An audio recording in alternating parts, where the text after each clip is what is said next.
जो भारी दबाव श्रद्धालु जनों के कारण और श्रद्धालुओं के संगम नोच पर जाने के कारण वहां पर एक बना हुआ है, तो बैरिकेड्स को बांध करके आने में कुछ श्रद्धालु गंभीर रूप से घायल हुए हैं। उन्हें तत्काल हॉस्पिटल में पहुंचा करके उपचार आदि की व्यवस्था उनके लिए की गई है। आदरणीय प्रधानमंत्री जी का प्रातःकाल से ही उनके लगभग 4 बार प्रधानमंत्री जी ने हालचाल लिया है और फिर जब उनका दबाव कुछ कम होगा और वे सकुशल वहां से निकल जाएंगे तब हम लोग स्नान करने के लिए संगम की तरफ जाएंगे।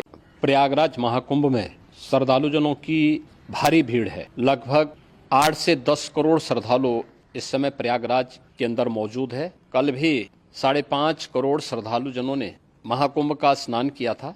ये जो भारी दबाव श्रद्धालुजनों के कारण और श्रद्धालुओं के संगम नोच पर जाने के कारण वहां पर एक बना हुआ है, लेकिन पूरा प्रशासन मौके पे वहां मौजूद है। रात्रि को 1 से 2 बजे के बीच में अखाड़ा मार्ग पर, जहां पे अखाड़ों के अमृत स्नान के दृश्य से बैरिकेड्स भी किए गए थे, तो बैरिकेड्स को बांध करके आने में कुछ श्रद्धालु गंभीर रूप से घायल हुए हैं। उन्हें तत्काल हॉस्पिटल में पहुंचा करके उपचार आदि की व्यवस्था उनके लिए की गई है। उनमें से कुछ श्रद्धालु गंभीर रूप से घायल हैं। लगातार प्रशासन स्थानीय स्तर पर श्रद्धालुओं की सकुशल स्नान कराने के दृष्टि से रात्रि को कल सायंकाल 6:30-7 बजे से ही मौन अमावस्या का मुहूर्त प्रारंभ होने के बाद से ही लगातार लगा हुआ है। प्रयागराज में महाकुंभ में श्रद्धालु जनों के सकुशल स्नान करने, अमृत स्नान के लिए देश भर से आए हुए श्रद्धालु जनों की व्यवस्था के लिए, उनके कुशल क्षेम के लिए आदरणीय प्रधानमंत्री जी का प्रातःकाल से ही उनके लगभग 4 बार प्रधानमंत्री जी ने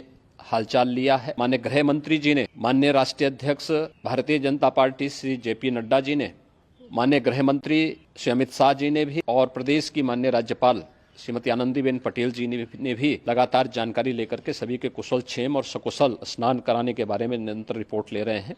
हम लोगों की प्रातःकाल से ही श्रद्धालुजन जो भी आए हैं वे स्नान कर सकें, इसके लिए यहाँ पे उच्च स्तरीय बैठक भी चल रही है, जिसमें मुख्य सचिव भी हैं, DGP हैं, प्रमुख सचिव गृह हैं, मुख्यमंत्री कार्यालय के अपर मुख्य सचिव के साथ ADG लॉ एंड ऑर्डर के साथ साथ अन्य वरिष्ठ अधिकारीगण मौजूद हैं। प्रयागराज में हालात वर्तमान में नियंत्रण में हैं, लेकिन भीड़ का दबाव बहुत बना हुआ है। अखाड़ा परिषद से जुड़े हुए पदाधिकारियों के साथ मैंने स्वयं भी बातचीत की है। आचार्य महामंडलेश्वरों से भी, पूज्य संतों के साथ भी मेरी बातचीत हुई है और पूज्य संतों ने बड़ी ही विनम्रता के साथ इस बात को कहा है कि नहीं, श्रद्धालु जन पहले स्नान करेंगे और फिर जब उनका दबाव कुछ कम होगा और वे सकुशल वहां से निकल जाएंगे तब हम लोग स्नान करने के लिए संगम की तरफ जाएंगे। अभी पहले श्रद्धालु जनों को, चूंकि देश भर से आए हैं, तो इसके लिए उन्हें सभी अखाड़े इसके लिए सहमत हैं और सभी लोग इस व्यवस्था के साथ जुड़े हुए हैं।